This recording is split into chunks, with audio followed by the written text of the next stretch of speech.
À une vingtaine de mètres de profondeur dans les eaux froides des mers du Sud, au sud de l'Australie, un face-à-face amical avec l'un des prédateurs les plus effrayants de la planète.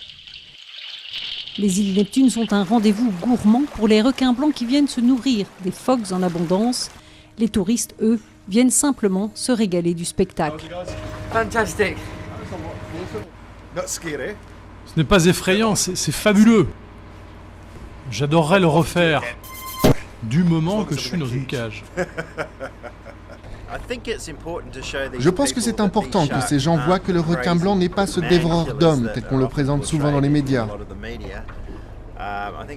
C'est bien aussi qu'ils voient le travail important que ces animaux magnifiques font ici.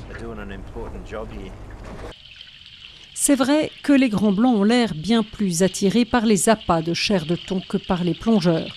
En fait, l'homme est loin d'être le repas de prédilection du requin blanc.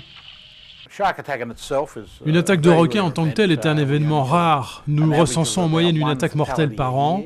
Et si vous voulez mettre cela en perspective, on a 80 morts de noyade par an sur nos plages. L'exercice redore le blason du requin. Il offre aux participants une montée d'adrénaline assurée et des photos souvenirs pas comme les autres.